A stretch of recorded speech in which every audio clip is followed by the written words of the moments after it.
qui n'existent pas et il pense qu'il a fait des choses qu'il n'a pas fait. Il voit des choses qui n'existent pas. Il dit, voilà, je vois ça, et tout le monde dit non, mais il n'y a rien là-bas. Et puis il a dit, j'ai fait ceci et cela. Il dit, non, tu n'as pas fait ça. Alors, il voit des choses qui n'existent pas et il lui semble avoir fait des choses qu'il n'a pas fait pendant quelques jours. Et puis, lorsqu'il a exercé, il a vécu, et puis Jibril est venu et lui dit, tu vois, tu étais ensorcelé, c'est une femme juive qui a fait des choses de sihr, de la magie noire, et l'a jeté dans un puits, et c'était Ali ibn Abi Talib et Ammar, encore, Ali ibn Abi Talib et Ammar, qui sont descendus dans le puits et ont trouvé le travail. C'est une femme qui a fait 7 nœuds. Elle a pris une ficelle ou quelque chose, elle a fait 7 nœuds, on l'a défait, on l'a jeté, et puis le prophète sallallahu alayhi wa sallam. Et le Jibril lui a montré, il dit, écoute, si quelqu'un passe par ce stade ou a peur de ce stade, qu'il apprenne surat al-Falaq ou al-Nas. Qul a'udhu bi rabbil falaq. L'a'udhu bi rabbil falaq, c'est se protéger auprès d'Allah contre la magie noire. Et surat al-Nas, c'est se protéger auprès d'Allah contre les humains, les gens. Qul a'udhu bi rabbil falaq. من شر ما خلق من شر غاسق إذا وقب يقول أعوذ برب الناس ملك الناس إله الناس من شر الوسواس الخناس. Ce sont deux sourates plus Ikhlas, Qul Huwallahu Ahad. Il faut lire ces 3 pour se protéger de l'œil mauvais, des sihr, de tout. Donc, on ne doit pas dire que moi j'ai pas peur du Seigneur. Non. C'est-à-dire qu'il ne faut pas être confiant et de dire que moi je prie, je fais des iskar et tout ça, donc rien ne peut m'atteindre. Donc on peut être atteint par ça, même si on prie, on fait parce que le prophète a été atteint. Oui, Allah subhanahu wa ta'ala a dit وَمَا هُمْ بِضَارِّينَ بِهِ مِنْ شَيْءٍ مِنْ أَحَدٍ إِلَّا بِإِذْنِ اللَّهِ. Le sorcier peut faire des choses, mais rien ne te touche sauf avec la décision d'Allah subhanahu wa ta'ala. Mais quand même, il faut se protéger. Il faut se protéger. Chaque matin, on lit Surat al-Ikhlas, Qul Huwallahu Ahad, Qul A'udhu bi Falaq, Qul A'udhu bi Rabbin Nas. On prend une douche de lumière. C'est quoi une douche de lumière? C'est comme le prophète sallallahu alayhi wa sallam le fait avec ses enfants, avec lui-même et ses enfants. On joint les deux bras, les deux mains, et on lit Qul Huwallahu Ahad. Le Coran, c'est quoi? C'est la lumière. Allah subhanahu wa ta'ala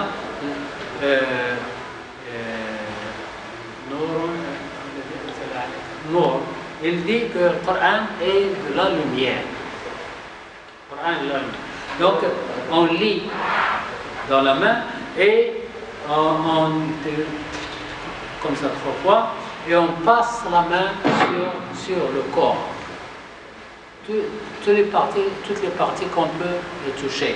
On passe la tête, les bras, et on passe ici comme ça. On prend une douche de lumière. On le fait 3 fois. Le prophète sallallahu alayhi wa sallam l'a fait avec ses enfants, avec Hassan, Hussein, avec Fatima, etc., avec lui-même.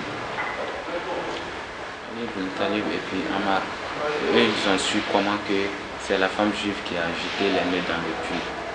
Comment ils ont su? Il a pardonné. Comment ils ont su? C'est Jibril qui l'a dit. C'est Jibril qui est venu et lui dit c'est la femme juive qui a...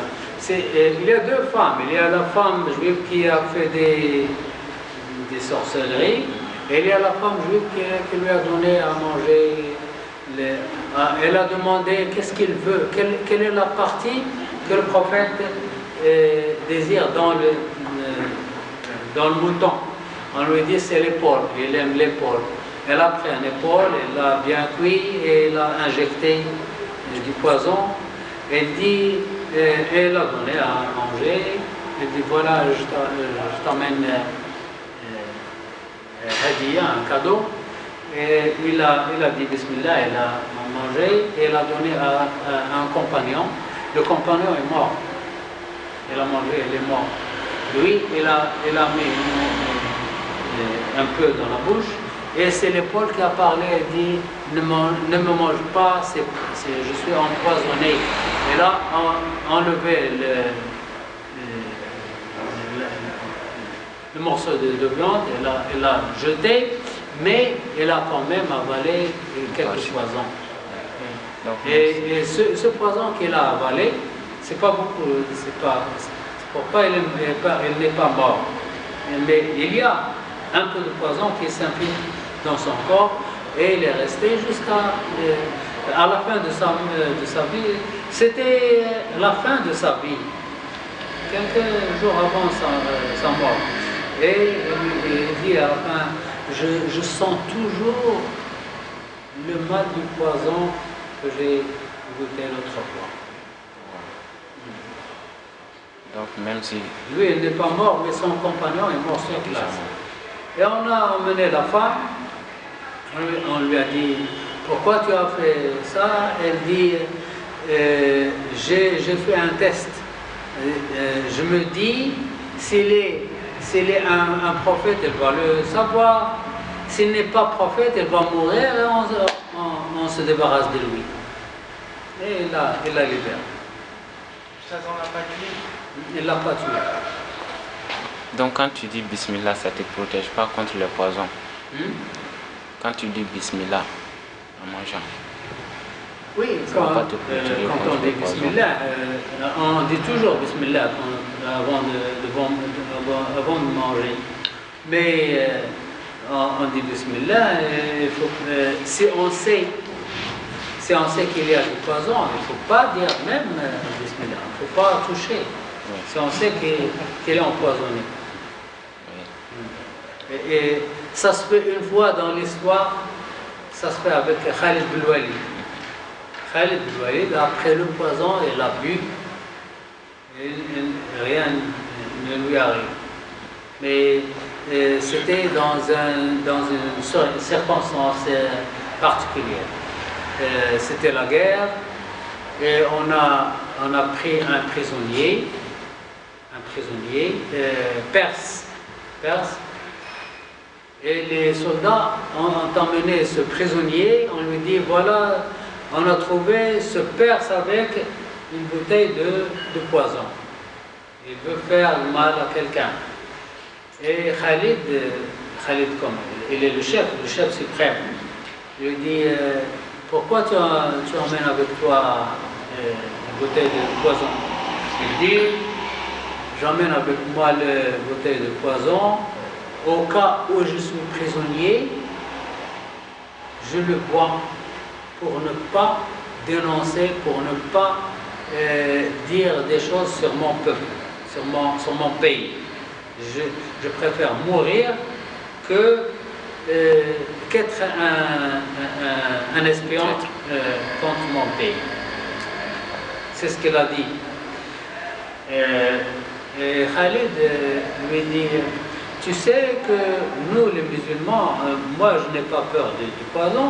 Elle a pris la bouteille et elle dit Bismillah, elle a dit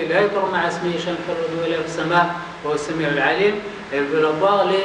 Les compagnons se jettent sur lui pour l'empêcher, mais elle était plus rapide, il a bu le poison et rien n'est arrivé. Mais Les ulama disent qu'il ne faut jamais le faire, il ne faut jamais. Khalid a fait une fois, il a fait une fois, mais il ne faut jamais le faire. Quand on sait que c'est du poison, il ne faut pas toucher. Même avec Bismillah. On ne dit pas Bismillah, non. Par exemple, quand vous êtes atteint par une sorcellerie et qu'un charlatan vous dit non, c'est la sorcellerie, est-ce que vous devez le croire? Les charlatans, ils ne font rien de mal. Ils sont des charlatans. C'est quoi un charlatan? C'est celui qui fait n'importe quoi.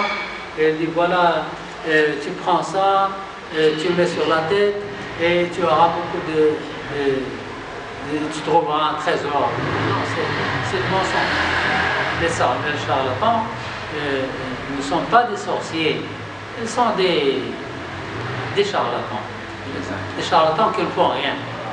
Mais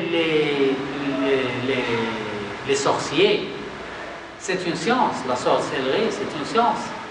Les meilleurs sorciers sont les juifs. Dans toute l'histoire, les grands sorciers, les meilleurs sorciers sont des juifs. Et d'ailleurs, on ne devient sorcier qu'après être mécréant. Il faut nier l'existence d'Allah, il faut faire du mal au Coran, utiliser le Coran comme papier hygiénique pour être sorcier.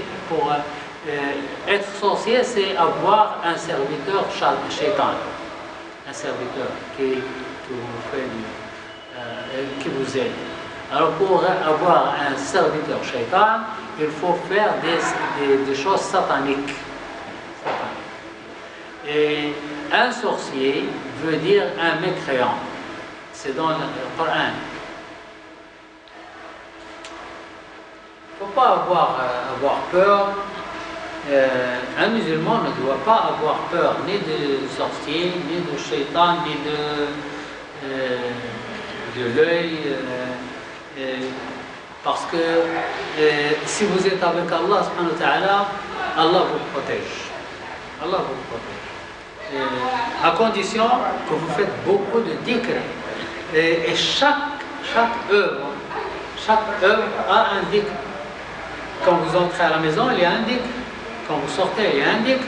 Quand vous voulez manger, un dhikr. Quand vous finissez, un dhikr. Quand vous vous êtes au volant, un dhikr. N'importe quelle chose, il y a un dhikr spécial. Et chaque fois que vous faites quelque chose, vous faites du dhikr, vous vous rendez compte que toute la journée passe en dhikr.